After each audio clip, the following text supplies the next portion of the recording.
welcome you to Spanglish World Network and Her Network on Zingo TV channels 250 and 251. Please remember to download both Zingo TV app on the respective app stores and on iOS and Android devices. While you download, make sure to rate and leave a comment. The app is free. Zingo TV is also available on Google Chromecast, Amazon Fire Sticks, Roku and Roku Sticks, and all smart TVs 2016 and forward. Today, I have a very special guest. And I say that, and I know I always say that with all my guests, but this one really is special. Him and I have been friends for over a decade. We have been in the personal growth field together. We have grown together. We have laughed together. We've cried together. He's, I would say, a brother from another mother. And he has been such a pivotal experience in my life, helping me see things through different lenses, helping me actually grow through what I'm going through. And he has this program called Get Up and Grow. And it is a fabulous opportunity for all people who listen to his podcasts on his stations to really understand that we have so much trauma. We have so many childhood stories that we continue to, get engulfed in all the time. And we constantly relive that pain. And what happens when we relive that pain? We constantly relive that experience. And one of the ideas that my guest Tony Rodrigues, proposes is, what if we just grew through what we go through and we didn't have to feel that pain anymore? The idea of Get Up and Grow is that you have to grow through what you go through. So you stop going through it, stop experiencing the pain, and therefore stop passing it on to our kids. We have to do the work ourselves to grow through it so we don't put our kids through it, and we stop the cycle. And that's really what it's about. It's like stopping that cycle. And so without further ado, Tony, thank you so much for being here and sharing your wealth of knowledge to our listeners so they too can understand that there is opportunity to shed what we've gone through as parents and give our kids, that's what it is, redefining parenting, right? Like, how are we going to redefine it for our kids? Absolutely. Look, I thank you, by the way, for having me. And I apologize for my camera. It's a little off today, and I'm not sure exactly. I'm a little off today, but my other device wasn't connecting properly. So my apologies for that. Yeah, listen, and again, what you do here on this show is absolutely incredible, because who doesn't need a little bit more help going through or helping? Who doesn't need a little more help parenting their kids, right? Because nobody's an expert at it. I mean, there's people that are experts, yet even the experts have challenges with their own kids, right? Because it's difficult to, as do I. It's difficult to be, as the old saying goes, it's difficult to be a prophet in your own town, right? Mm. So what we've discussed in the past, is that, and the movement Get Up and Grow is really about helping people grow through what they go through, as you said in the beginning, because until you grow through it, you keep going through it. There's that question that says, why does this keep happening to me again? Well, because you haven't learned the lesson. And many times with our kids, the same thing. Why does he keep doing that? Well, because he hasn't learned the lesson. Perhaps you're not teaching him the lesson the way you should be. And why is it that we do that? And I'm sure that you've covered this many times in here before, but we're going to touch on it again, is because we're creatures of habits, the patterns that have been ingrained to us since we were kids. And oftentimes we're taught things by people who didn't know what they were doing. Because the reality is, and I heard this from a dear friend of mine as well. And she said that she told her daughter, listen, honey, this is my first time being a mom to a 15-year-old girl. Right? Especially when it's your first 15-year-old girl. It's your first time, just like it's her first time being 15. It's your first time being the mother of or the father of a 15-year-old girl or a 15-year-old boy. Yes, you've been that boy, you've been that girl, but you've never been the parent there. What you have been is you have been that 13-year-old. And oftentimes we're just repeating the patterns that we learned back then. How did your mother react? How did your father react? Right. And then we forgot how we felt based on that reaction. We forgot how pissed off we were. And then we get surprised that our kids get pissed off or that our kids disconnect, right? You shouldn't be surprised, because that's exactly what happened when your parents did to you, what you're now doing to your kids. So exactly, it's about recognizing the patterns, right? And then stopping it, breaking the pattern, scratching that record, doing whatever you need to do to break that pattern, to break that chain of, in some cases, violence, in some cases, mental, physical abuse, whatever it is, neglect. because so many of us are dealing with things from our past and we bring that forward. And unless we do what the hard work, and it is hard work, and I know you've done, I've certainly done it. That's why you and I, when we met in the Tony Robbins world, is why did you start? Why did I start? We started so that we can grow through our own stuff, except those weren't the words that we're using, but essentially that's what it is. Right. Right. I think it's interesting, like some of the things that you're saying specifically, and it's not even, it doesn't even have to be trauma. Like it could just be experiences that we had as a child. So for example, and I'm very vulnerable on my show. So my listeners know that I'm still growing through some of my things. And that's why I come and I teach this, because I realize, I have the outcome of what it looks like when you don't grow through your stuff, when you parent through the lenses of the pain that you've gone through. Because my kids are adults, I have a 28-year-old and a 24-year-old, and they also now have to grow through what they've gone through because of the way I chose to parent. And I did the best I could with what I knew at the time. And yet I still shamed, I still blamed. Why? Because that was what was used on me to influence me to do better. Like, oh, I know you could do better. I know you could do better. So what did that make me feel like? That I wasn't doing good already, if I could Right. always do better, instead of recognizing like you have done a really good job. If you were going to do even better, what would that look like? Because that's the language I use now with my twins, right? Because my twins are my redo. So it's interesting that you brought this up, because it's not even the trauma that I'm trying to save my kids from.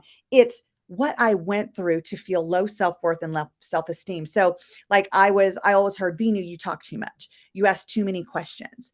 I heard, you're too much energy. Like calm down, calm down. And so Look when at I you see being my daughter, huh? I said, look at you being a kid. That's what kids do. Their energy, Right. they should be asking questions, right?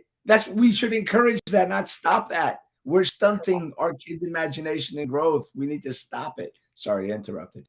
No, that's okay. And what I was saying is that, and so I see my daughter doing this now, right? Like everyone says, oh gosh, she's a spitting image of you. She is exactly like you. And Samuel's just like your husband, very calm, cool, collected, and grounded.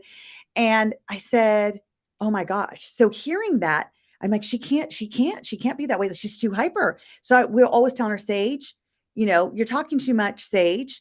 You've already asked that question. Okay, calm down. And I realized, especially going through a program last week, is that why am I dimming her light? Why am I doing that? Because I felt the pain. And so I literally had a conversation with her the other day when I was driving her to school, and I apologized to her. I said, I am so sorry for dimming your light, for taking away from you the opportunity to shine bright and shine that energy and ask those questions and talk to us. I never want you to feel that you can't talk. I never want you to feel that you can't ask questions. And I did that because I got in trouble for it and I was trying to save you. And I realized, honey, it's not my job to save you. You have to grow through this the way I had to. Those are exact words I used. You have to grow through this.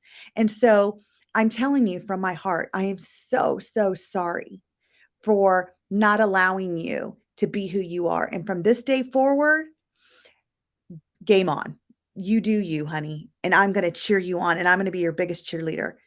And I just needed to get that off my chest, because I realized in that moment what I was doing. I was trying to conform her to be what I am as an adult, because I was, punished for being who I wanted to be. And I have a great guest coming on soon, William Whitecloud, and we're going to talk about how that becomes a dark shadow. But for now, it really is, in line with what you're saying. It doesn't have to be a trauma. It could be just self-worth and self-esteem that we're 100%. robbing our kids from. 100%. And listen, I was, and my story, part of my story is that I had a rough childhood. I'm an immigrant kid. My father was a heavy-handed European father, and he was hard on us, man, hard, like in a way that I can never even imagine being that way to my kids. Right. Yeah. Unfortunately, not everybody looks at that way, thinks that way, and they are rough like that with their kids.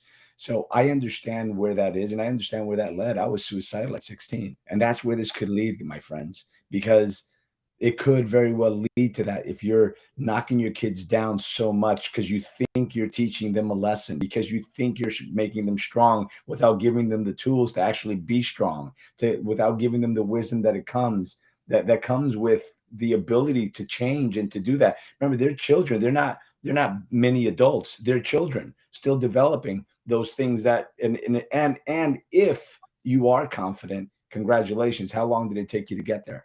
How about you Right. instill that in your kids instead of making them, thinking that they're going to be able to do it on their own? And unfortunately, many of the parents that are out there aren't confident themselves either.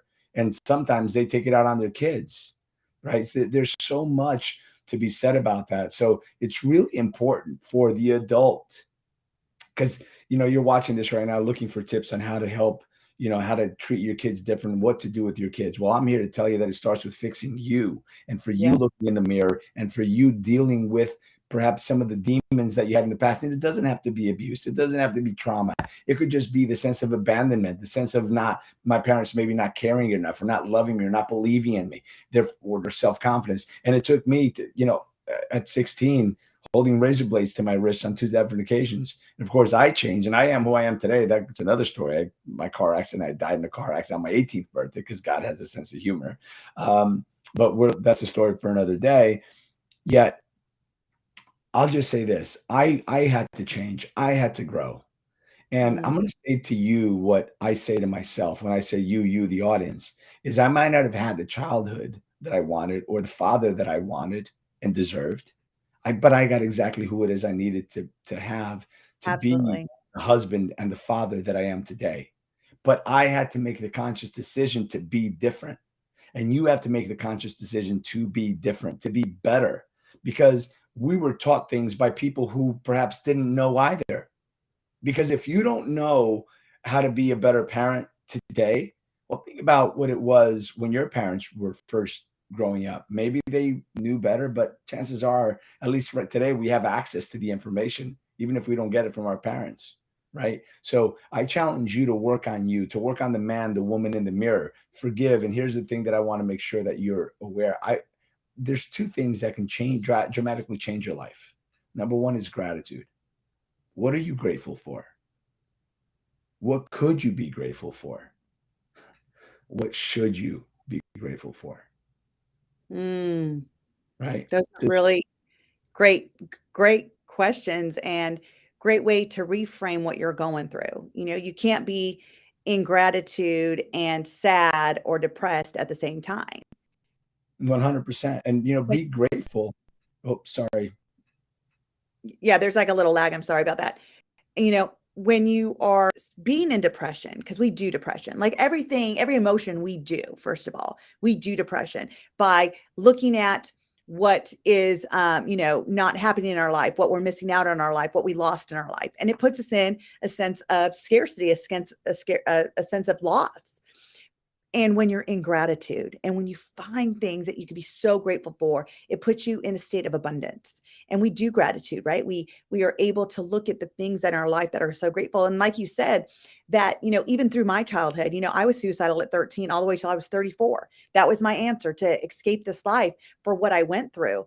And I know my mom did the best that she could with the tools she had. I know that she probably didn't give me everything I needed, and yet she gave me exactly what I needed to be who I am today, because I would not be here doing what I'm doing if I didn't grow up in the childhood I did. And that is what Tony and I are talking about. You have to grow through that. So it's no longer a pain point for me to talk about my childhood. It's no longer a pain point for me to explain everything I've gone through. And at the same time, it's important that I recognize what I am doing to my children, so I am not protecting them either, because I got to give them what they need to grow through this as well. And to protect them and to assume that her talking too loud or asking too many questions is going to create the same, issues that I had. That's wrong. That's wrong of me to think that, because she's living in a different time. And to shut her down like that is only going to take away from her self-worth and self-esteem.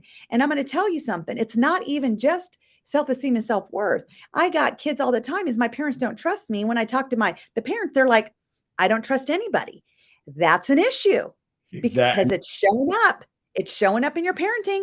It's showing up. And now your kids are suicidal. Your kids are self-harming because they feel trapped now. They feel they're in this bubble and the boundaries aren't keeping them safe. The boundaries are telling them, I don't trust you.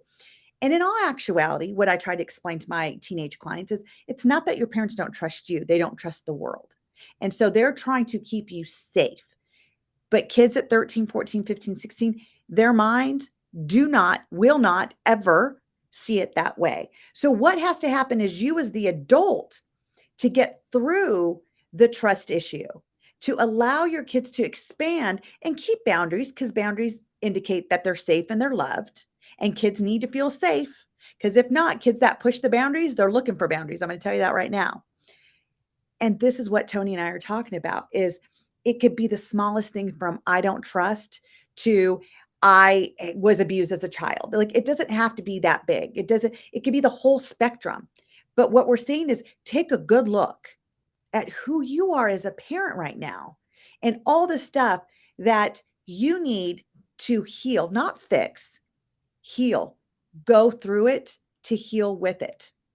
Yeah, and look, and I'm going to give you. By the way, we're going to give you a practical solution to do that. By the way, we're not just saying you've got to do this because it isn't easy, and it's also not that difficult. You just have to put in time and the effort, and understand, and really be willing to do the work. So what I was saying before about the gratitude, I just came from a speaking event that I was at in Miami for some entrepreneurs, and on the last day, I said goodbye to someone I had met, and he'd come down frantic. 5 minutes later, my God, I'm struggling. Could somebody help pray with me? His son was home, and his wife called, and she couldn't wake him up. 15 years old, couldn't wake him up. And of course, I went right to what the problem is right now, right? Fentanyl. Thank God that wasn't it. Apparently, and fast forward, he never had him before. He had a seizure while he was sleeping. They couldn't wake him up, and they took him to the hospital. Thank God he was okay. But the way I grounded him when he was just all over the place. I'm like, okay, let's focus. Think about, listen, how about your other kids? And I started, bringing to him what he's grateful for. And I did pray with him, me and along with a few gentlemen, and he's like, the way you pray, the whole gratitude thing is being grateful for, be grateful today, pray and be grateful today that tomorrow is that he's healthy and happy, not that he's not going to be sick or that she's not going to be sick or that she's going to be better. Just be grateful forward for the things it is that you want. That's number one. One of two things that are really super important, because even when your kids are going crazy, perhaps, again, what are you grateful for? Maybe you can't think of anything right now. What could you be grateful for? Well, I'm grateful for that I have a roof in my head. Okay, what should you be grateful for? That I have my health and that my child has their health.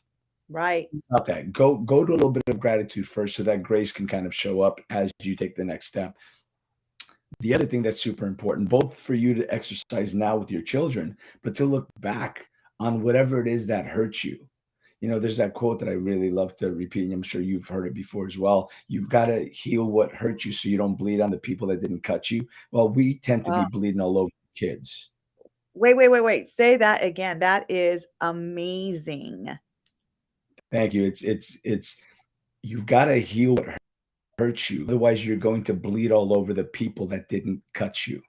So your kids are going to be paying the price for your wounds of the past, whatever they were. So you've got to heal those dams, right? And by the way, when you heal those wounds, guess what? You're going to start to trust a little bit more as well, because those barriers that you put up to keep all the bad from coming in, unfortunately, also keep the good from coming in, to keep the love and the connection and the trustworthy people from coming in. They're staying out with the marauders as well. But the reality of it is, you can't.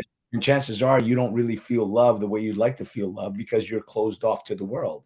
And in order to really truly feel love, by the way, I know this isn't the conversation, but it led there, and it's also a very important part of the parenting conversation, is if you're keeping the love from coming in because you don't want to get hurt. So you get hurt, you shut down your heart. Well, that, what else that does? It keeps love from coming in. So when you never feel satiated, you never feel like you're really your husband, your wife, you just don't feel that love. Well, perhaps it's not them. Perhaps it's you that are a little too closed off. Perhaps you're so worried and you're so distrusting of the world that you think you're going to get hurt because you've been hurt before. In fairness, I understand. Right.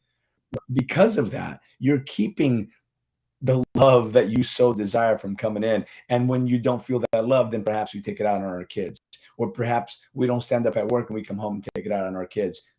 So I'm going to fast forward because I know we're diverting a little bit. So I'm going to bring it back to center.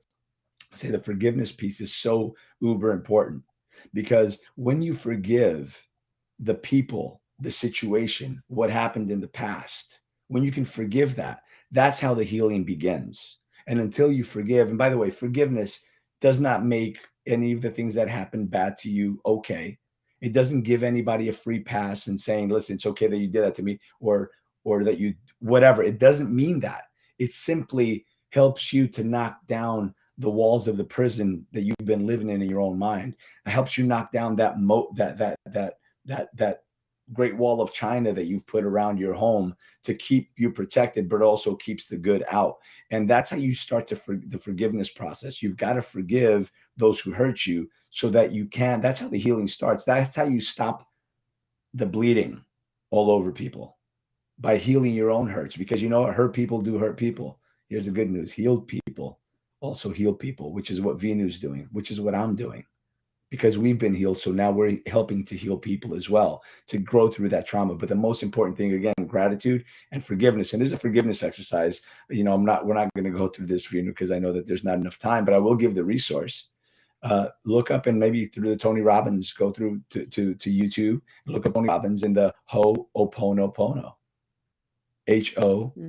Ho'oponopono, I believe is how it's spelled, but it's spelled just like it sounds. Look that up, and it's a forgiveness process, an ancient spiritual Hawaiian prayer that allows you to forgive the people that have hurt you, the situations, the things that have hurt you in your past, so you can let them go and finally be free and be able to love at a deeper level, to be able to understand your kids and deal with them at a deeper level, to be able to understand and sit down with love and grace with your kids. And by the way, here's another important thing: show yourself some grace, because perhaps you're being short with your kids because you're frustrated yourself, because maybe you're not there as much as you'd like to be. Right. Perhaps you're So, not the parent that you wish that you had as well, and you're only doing what you know. The reality is you've got to forgive your parents for not knowing how you needed to be loved, and what the attention and support that you needed. So, so I wanted to just bring it back to the Ho'oponopono, because we taught our children this at 2 years old, and that's their nighttime prayer, actually. And it's just awesome. 10 simple words that we say.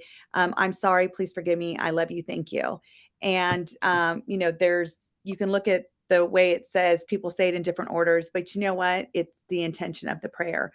And, speaking of intention, we have Erickson, like that, had commented that we might have good intentions to protect our kids from the pains we went through. The impact can crush their confidence to become who they're designed to be. And that, I think is a reflection of what I was saying, is that, I had the utmost great intention for my daughter, right? To shield her from the pain that I went through, because I felt like that started to shape me to not have self-worth and self-confidence. And in all actuality, that's not it for her.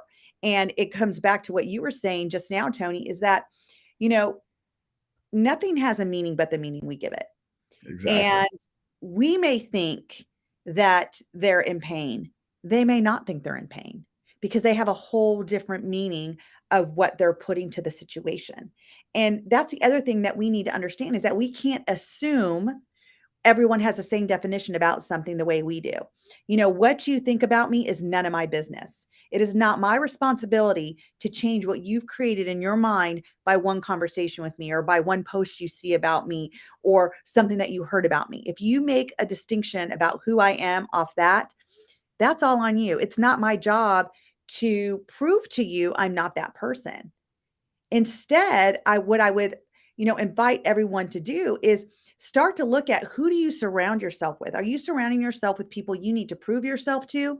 Because if you're doing that, I guarantee your kids are doing that too. We are the model for them. They watch what we do. If we are that, I was just talking to my son who's 24, and he's like, Mom, I got those entrepreneur ideas that, like, I'm going to grow my life. I'm going to be this big thing, and I'm not going to work for anybody. I have all these ideas. And then I got the lazy part from Dad, where I really don't do anything about it. And and he's so right. I've always been that get up person and take action because I do believe nothing, not one thing in your life will change unless you take action. Well, everybody wants change, but few people are willing to change, right? Everybody Correct. wants change, but nobody's willing to change. And you know what? Here's the reality. No change equals no change. Right. Right. And so, it is time for us to stand up for who we want to be. Tony, when I've always looked at your program, this movement you've created to get up and grow, I always say the first thing says is get up. We got to stop laying down, stop closing our eyes to who we were, just getting totally satiated with, well, that was the past and my past doesn't equal my future. So I don't need to do anything with it. You need to go back and, Tony, you and I have learned this from several of the events we've been to, but we got to blame effectively. And I think that's Byron Yeah. Katie, right? That we got to blame effectively. Like if you're going to blame me for all the bad in your life and all the horrible things I did to you, blame me for all who you are today That's right. because of the person I was towards you. And that is so important. And that's part of the healing process too, is that until you can really look at everything in your past and reframe it by seeing the good in it, the gratitude. It's like what Tony was saying is like, what could you have been grateful for in that moment that happened to you? What should you be grateful for in that moment that happened to you? And what are you grateful for that moment that happened to you? That is when the true healing really begins. And that's where we start to grow through what we went through. 100%. Because again, and that what should you be grateful for? I'll tell you what that is. Each one of it is it's going to be a different answer. Yet the question, the way it should be answered is, what did you learn from it? That's what you Great question. should be grateful for. What was the lesson? You know what? I'm grateful for every bad SOB that's come into my life. I'm grateful for the difficult people that have come into my life. I I'm not grateful for them when they're there, but once they finally make their way out of my life and they finally leave, whether I take out the trash or the trash takes itself out, I'm grateful for them. Why? Because it shows me who not to be. Mm, It gives me an example of how not to act, how not to treat people, what not to do, right? I learned how not to treat my kids. I learned how not to treat my wife, right? I learned, but at the same time, I've got to blame effectively. You know what? Put a roof over our heads. We were never hungry. We unfortunately not a whole lot of money, so we didn't have what we wanted when we wanted it. We had cookies maybe once a month, so that kind of thing. And we did vacation every 2 years. We'd go to back home to Portugal for a couple of weeks, and so there were some good things. I do have my work ethic because of him. So mm, because of my father. You're in a bad relationship. You're at war with your ex-husband, your ex-wife. You're getting divorced. Stop. What could you be grateful for? What should mm, you be grateful for? You've got to remember that you were, and this is an important part because there's so many families, broken families, that this is an important part, and this is one of the things that affects kids the most, even though you think it doesn't. The reality is this: stop. What could you be grateful for? They gave you that child. They mhm, helped you raise that child. At some point, you were in love with this person. Otherwise, you wouldn't have been married if you did get married. Or perhaps it was a one night stand, whatever. I don't know. But you know what? Listen, be grateful for that good time you had. I don't know. You could always be grateful for something, right? right. What if you so blame effectively? Blame them for if you're going to blame them for the bad, as you say, you've got to blame them for the good. And here's the thing, because by the way, I don't know how much more time we have, so I don't want to We go. we we have some time. You're good. Yeah, I don't want to start something that I can't close the loop on. Uh, so the one thing that you and I have both learned, and this is something that changed my life 23 years ago, is that life is happening for us and not to us. So wait, I want to also just add to that because I have learned this recently that's changed. It's not only happening for us, but it's happening through us. 100%. So I like literally changed that because again, where if I say it's happening for me, I'm putting the responsibility again on for me, but it's happening through me. Each experience we have, each emotion we have, each thought we have has come through us in that moment. So there 100. is no blame, right? There's no blame of it, because when we say, oh, why did this happen to me? There is a sense of blame. Oh, it But happened blame for me, who? Right. But here's the thing: when we dig into to blame who, when you right? say life happening for me, okay, maybe it was happening through your dad, through your mom to you, for you. Why? The universe, God, whoever, whatever you believe in. This is perhaps just the way it's supposed to be, because I think that life is always preparing us for what it is we say we want. So life is Mm, always giving us these lessons, these tests. And until we pass the test, we can't become the person we need to become in order to get the thing we say we want. right. Because imagine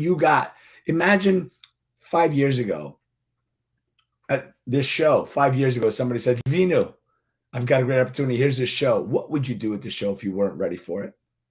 You wouldn't do it. You'd I probably pass. wait. You'd wait, and then the opportunity would be gone, right? Mm, You have to become the person you are today in order to be able to do this. You have to 100%. become the person you have to become in order to be the leader you are today. You had to go through the fire. You know, the fires of our lives, the storms of our lives, not only do the storms come to wash away the dirt of yesterday, to wash away all that crap, to wash away the tears at times, to wash away the crap that doesn't belong in our lives. That's why I'm grateful for all the people that are no longer in my life, Right. because they came in for a purpose, for a time, the whole thing, season and reason and everything else. Yeah. But they came through for me to learn the lesson from them, or perhaps for them to learn the lesson from me. And then they had to leave, because sometimes when we try to hang on to everybody, you can't, if you're holding on to yesterday's, everything from yesterday with both your bags are full, how can you possibly put in any new experiences? How can you possibly open your arms to the new experience, to the new person, to the new opportunity and possibility? You can't. You've got to forgive, you've got to let go, you've got to learn the lessons life was trying to teach you, molding you into who it is that you're becoming, so you could become the better mother, the father, the better spouse, the better human, right? It comes with things that are happening for us. That is life, and I'm like, but I do have, I like to equate it back to a video game. And this is even something your kids, but before I get started on that, what did you want to say to that? So I just wanted to say also, just another tip when we're looking at like how do we heal ourselves so we can heal our kids, right? And it is, ask yourself, am I the victim or I'm the hero? Because when we're in the victim, we're always like, this happened to me, why? And you stay as the victim. How could you flip the story to where you're no longer the victim? Because if you're going to be in the victim all the time, your kids are going to learn that too. And it's always going to be poor me. And you're not going to grow in that state. You're not going to grow in the state of poor me. Why did this happen to me? I'm this way. They're right about me. That's all victim. But if you were going to turn that around and say, you know what? How do I become victorious in the story? Right? How do I become above this story? How do I turn this into a great hero story where I'm the hero in it? Because you learned the lesson. So I can take anything in my past, when I was bullied, when I was like caught up in the battered women syndrome with relationships, I can look at everything now and I can always find what my greatest opportunity was in those moments. And I am proud of them. I am proud for the decisions, because I tell kids all the time, you're going to make the right decision for you. You may get in trouble for it, but that is the right decision for you in this moment, because you're going to have a lesson in that. And that lesson's not going to be shown right away. It may be 10 years from now. You're going to look back and say, I remember when I was 15 years old and I got so busted for this opportunity. And you're going to say, and I'm so glad, because look at what I created. And I had no idea. You just flipped the story. You're no longer the victim. So get out of being victim. Teach your kids not to be the victim anymore. And I just want to add one more thing before you go on to your next thought, Tony, is there's a woman named Kendra, and she's part of my team with my Joseph McClendon stuff that I do. And she said, good luck, bad luck, who knows? So when something happens to you and you're like, "Hi, it's just bad luck." Is it? Is it really bad luck? I mean, it may feel like that in the moment, but 2 minutes later, something else happened. You're like, "Oh my gosh, thank God I wasn't on that plane. Thank God I missed that plane." Right? Yeah. It's like good luck, bad luck, who knows? And I started to tell myself that when I got disappointed in something, because I learned this 2 months ago. And so something would happen. I'm like, oh, I can't believe that happened. Why did this happen? And I'm like, well, good luck, bad luck, who knows? And it just totally, that reframe of that question changes it all to, it's not really that bad, because our feelings and our thoughts are not real anyway. It's the energy we give those thoughts and feelings that make it real in that moment, that create that reality. So I just wanted to add that to that whole process of, life happening for us and through us versus to us, and not being the victim anymore. 100%. You know what you said, that then you just triggered like four different thoughts in my mind, We and always I'll do this to just each other. yeah, I know it's great. And then listen, this is why these conversations are so good, and we can yeah, endless. What I tell my kids is that you are free to make the decision, the choice. You're free to make the decision. You are, however, not free from the consequences. So what are those consequences going to be? So that's one of the things that I say. The other thing is that, um, a friend of mine says, okay, so that happened. So what? Now Now what? what? What are you going Yep. to do about it now? How are you going to move forward with that? And the other thing is that you said that, just this is so true, is we're always asking God, the universe, whoever, whatever you believe in, when you pray or when you're, doing visualization, whatever it is, we're always asking for these things. But so many times the things happen, they're not what they're supposed to be, or they happen, and because of that thing happened, something else better, you miss something out on something else better, and you perhaps see it. Most of the times you don't even see it. But how about this? How about thanking God for the unanswered prayers? Oh, Yes. imagine you got everything that you ever asked for. Oh my God, am I grateful? Like, some of the things that have happened with me in the past with business Yes. and with betrayal. Thank God they didn't work out, because had Right. I fixed the relationship that I was trying to fix, it would just the damage would have been even greater. So I thank God for unanswered prayers on a regular basis. I thank God for the people that are no longer in my life. That goes going back to what I said earlier. So again, so much, but I'm not going to go too far in any one of these thoughts. Otherwise, this is going to be a 3-hour show. So I want to give this analogy to everybody, because I think that this is, because we're talking about kids and children and raising kids and everything else. I'm going to give everyone this analogy to life and the things that are happening for us or through us, or however you'd like to look at that. You've got to look at life. So we all have children. They all play video games, and I'm depending on your age group, just about anybody. If you're under 65 or something, you played a version of a video game at some point. You agree with that? Whether it be Yes. Atari, I mean, Super whether it was Mario Brothers, Nintendo. Come on, or, 1980. or even before that, Atari with Centipede or Yep. whatever. Or ColecoVision, Pitfall. Exactly. So think about what would happen in those games. First you grab the game. You don't know how to use the controller. You don't know how to use anything, and then you start to play the game, and it's so difficult. Just moving to the next screen or moving 5 feet is difficult. You don't know what to jump over, what to hit, what to grab, what to pick up. But then after a while, you start to get comfortable. You're like, oh yeah, I got to just break this box, and I got to get this mushroom, and I got to get this thing, and I got to jump, and I got to go down that hole, and I got to do this. And you're feeling confident. You're feeling good, right? Woo! Level 1, baby, almost at the end. What happens at the end of level 1? In every single game, you face a boss. You Yeah, face the dragon or a something. challenge. It's something You big. face a bigger problem that you haven't seen yet. But the Mm. things that you've learned on that level are going to help you at least kind of stay in the game for a little bit. But you quit, you try, you go for 2 days, and you finally break through that one game, that one board, and you're like, yes. And that's what needed to happen for you to get to the next level of your life. I'm sorry, Mm. of the video game. So now you're at second level of the video game. And now you're playing, you feel more confident, you got the control in your hand, you know what you're doing, you know which box to break, you know where to get the weapon, you know where to get the power up and everything else, and you're going, and then you come across that boss you just beat on level 1. And you're like, damn, I just beat him. But it took you a little longer, but now it takes you about 20 minutes, not 2 days, and you beat him. You're like, yes. And you keep going, you're happy, you're like, you're feeling really good. You're like, I got this. Live, love, and life. What happens at the end of level 2? A bigger Boom. problem.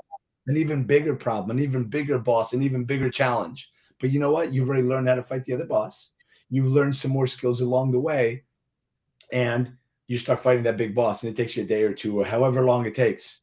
You have a choice. You can not fight him anymore and stay on level 2 and just go back in the game and just keep replaying that game. Or you can fight that boss, do what it takes, and then get to the next level. But you can't get to the next level of life, of the video game, until you break that boss, until you learn that lesson. Right. That the video game is trying to teach you. So then you go to level 3 and you're going through the whole thing. And there's the boss from level 1. There's the boss from level 2. And what happens at the end of level 3? The video game gives you another challenge. And if you want to get to level 4, you've got to step up your game and you've got to face the problem. I mean, the monster, the villain, the boss at the end of that level, if you want to get to the next level of your life. So my friends, every next level of the game of life is going to require a next level of you. You want to get better at parenting your kids, and this can be applied to parenting your kids. This can be applied to your relationship. This could be applied to business. It could be applied to everything. The next level of your life, you want tomorrow to be better. You've got to be better today. And the decisions you make today are going to determine the tomorrow you're going to have. They're going to determine who you're going to be tomorrow. But you've got to face the demons. You've got to face the problems. You've got to forgive the unforgivable. You've got to accept the love and the hug you didn't get and the I love yous that you didn't get. I got my first one at 37 from my father, and he said it in Portuguese he said it in English because he couldn't connect with the emotion enough in Portuguese, which is his native tongue, to say it. So he said it in English because it was easier. It was more disconnected. So you've got to accept the I love yous. You've got to accept the hugs. You've got to accept the love. You've got to accept the forgiveness. You've got to accept all of those things that you didn't get. And you've got to forgive so that you can grow to the next level, so that you can see what's on the other side. Because you know what? Next level of life, level 4 is even better. The graphics are better. Hell, the whole game has changed. Now the graphics are incredible. Level 5 is even greater. And level God, it just keeps getting better. But you have to grow into who you need to become to get to those levels. Otherwise, you know what? You're going to do what many people do. They just stay at level 2 because they don't want to face that demon. And then they wonder and they get angry with their friends that are at level 3 and 4 playing life at level 3, 4, 5, 6, 7, 8 and saying, God damn it, that lucky SOB. No, they did the work. They faced the demon. They faced is it, luck, good luck, bad luck? Who knows, right? Like he didn't have luck or good luck. I mean, who knows that? I wanted to just say something also with a beautiful analogy. First of all, Tony, thank you so much for that, because there's so much to add on to that. And one of the things I say is that because I'm like, while you're talking about this, I'm thinking to myself in Super Mario Brothers, right? Like when I'm going up against trying to save the princess, right? On every level, you had that bigger thing that you had to fight. And what I realized is that once I won my level 1 and I got to level 2, what made me confident that I could beat that dragon or whatever again was because I already did it, and success leaves clues. I had to ask myself, what did I already do to get through this? And what can I add to that? And so that's what I've done in life too. When people say, how do you go from being 21 years suicidal on antidepressants, anti-anxiety, I was in a psych hospital at 15 cutting and all this other stuff. How do you go from that to this? Because you finally saved the princess. Correct. And I took everything I was learning and I took action. And then when that didn't work, I went back to what did work and I added it. And then I added more strategy for the next level that got harder in life. And I'm still doing that. I'm still showing my kids that the growth never stops. My kids asked me last week, like, oh, you're leaving? And I said, yeah, but this time I'm leaving because I'm going to come back a better mom for you. I'm going to come back a better wife for daddy. I'm going to come back a better me for myself. And that is why I have to go, because the learning never stops. And, we get so, satiated with just serving and giving and serving and giving. But I think that's the biggest thing I've actually gave to my kids in 2022 is watching me get on a plane to go participate this time as someone who had fresh eyes and got the learning because I was hungry to grow. And I started to connect all these things. And one of the things that we know I learned about was the emotional threshold. That's when we get change. And it's exactly like in the video game. Why do people stay on level 2? Because they don't reach that emotional threshold yet to push through it. Well, they're They're going afraid to of failing. stay. They're afraid of Correct. failing. And they're afraid of the judgment that's going to come from other people. By the way, who the hell are all those other people anyway? Right. Who, Right. right? And I love like the quote, I think it's Dr. Seuss. It's my favorite quote.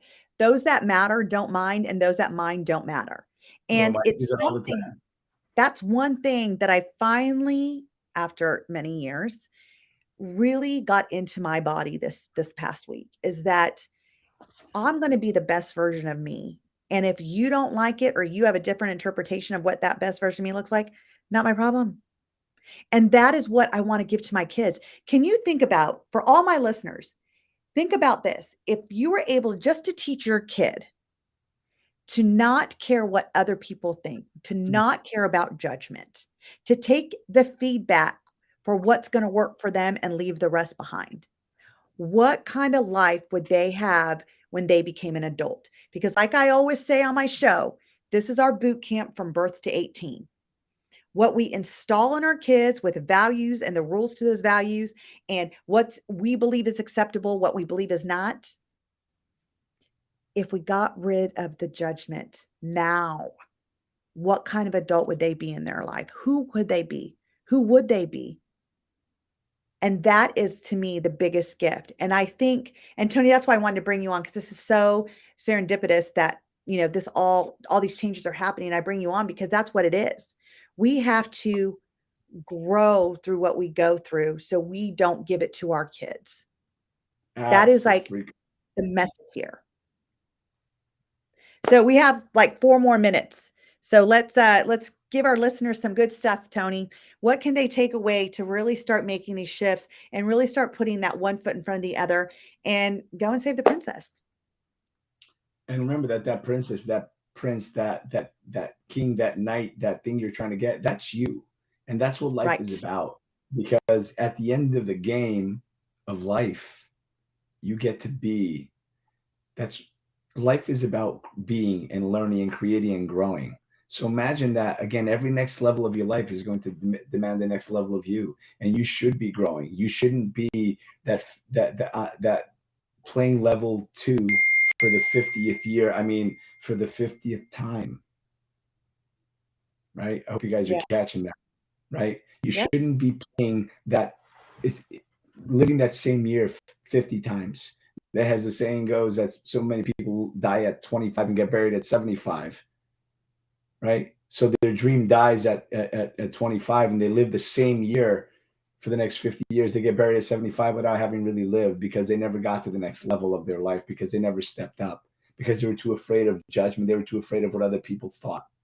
They were too afraid to live life. So they just lived the same level of their life over and over again. And they never really got to become victorious. They never really got to become the hero of their own life.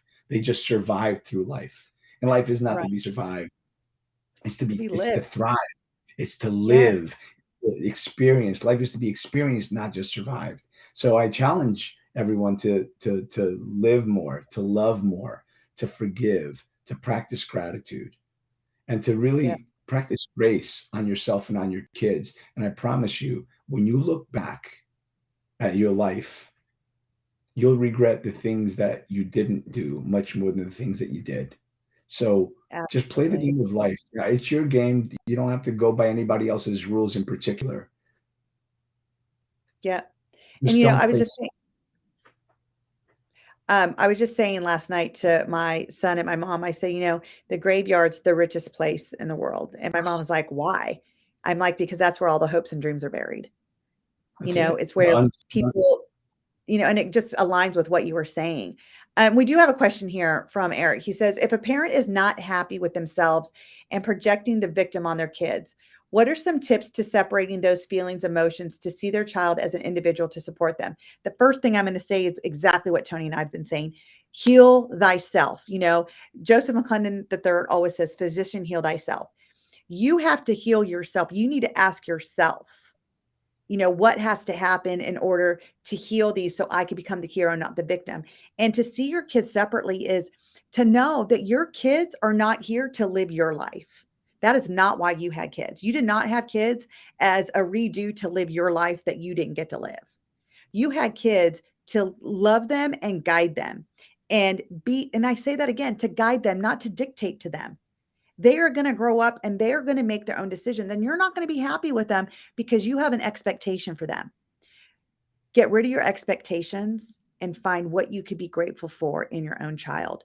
What are you grateful for? What should you be? I love that. What should you be grateful for? What could you be grateful for? And what are you grateful for already in the child that you have been an amazing guide to? And Tony, do you want to give some of your pointers to that question as well? Yeah, again, I would say the same thing. Just again, forgive the mistakes of the past. Forgive your own mistakes with them. Show yourself some grace. Show them some grace because they're just growing through life as well. And it's our job. Our children don't really belong to us. I want to say that my kids belong to me. They certainly don't belong to the government. Let's make that perfectly clear. However, they do kind of belong to the universe, to the larger, to society, so to speak. Again, not the same thing as being owned by government. I just want to be perfectly clear with that. The reality is we are their stewards. We are their guides. We are supposed to be preparing them for the life ahead, to be a good human, to contribute, to give back, to love on other people, not to be a bad person and be unhappy. We're teaching them to live and to hopefully have an even better life than what we've experienced. That's what we're here to do. But it starts with, honestly, it starts with forgiveness, showing yourself some grace, breathe. What are you grateful for? What could you be grateful for? What should you be grateful for? And what are you grateful for tomorrow? Grateful forward. What are you I grateful love for that. no matter the outcome? I love that. Grateful forward. Yeah. And find empowering questions. Like, start your day off with your kids asking empowering questions because how we start our day off is where it's going to guide our day where it's going to go. And so, one of the things that I say to my kids is, what kind of day are you going to have? And what is that going to look like to you? So they have a target of what they're going towards that day, and then when they come home, I was like, how was your day? What specifically made it that way? Did you have the kind of day you say you're going to have? So it's holding them accountable. So every day they know I'm going to ask that. So guess what they're aiming for? Having that great day, that extraordinary day. We always talk about different descriptive words. So it's not always a good day, extraordinary, it's, just unstoppable, outrageously great. Like we give them different adjectives so they can have a more colorful life ahead of them and they get to describe it through their eyes, through what they describe an outrageous, incredible day looks like, and then I keep them accountable for that. So start your kids off with great questions in the morning and see how things just start to shift, help them again help give your kids a childhood they won't have to heal from. And that is my mission. That is my mission in life is to bring this information, to bring amazing speakers like Tony to my show so you too can help give your kids a childhood they won't have to heal from by learning these tips and strategies. Tony, is there one last thing you want to say? And then we are out. Yeah. Things. One, three, write down three things in the morning, three things at night you're grateful for. Have your kids do the same. It will give them a different life experience. Listen, the one thing I want to make sure that your audience knows, there's an amazing program that I'm working on now. And I'm not going to say program. It's an all new marketplace to help people make more money in a very different way. The name of the company is Noble Us. Noblest. If you go to noblest.com/partners/liberty and sign up for a free store. That's an $800 value till the end of the year. January 1st, it goes to $800 per month, $799. And it's an all-inclusive e-commerce platform that offers you all of the tools and resources you'll need to run a successful online business. You don't have to source product. You don't have to shop for it, store, pack, ship, credit card, customer service, none of it. We've done all of that. We have over 600,000 products that you use every single day already loaded into the store that all you have to do is buy from your own store and invite people to purchase from your store, and it'll change your life. It'll make you a couple $100 a month to a couple of thousand to much more than that, depending on how big you want to take it. So thank you so much, Tony. Okay, thank you so much, Tony. If you are finding value in the conversation here on our show, please join our Redefine Parenting group on Facebook for even more tips and conversation. Do someone you know a favor and share my group with them as well, so they too can hear what they need in order for them to feel supported in their parenting journey. This show can be also heard on Spanglish Radio Network. Please check out www.spanglishworld.ca for all the news and programming. Spanglish World, watch it, hear it, read it, download it, and live it.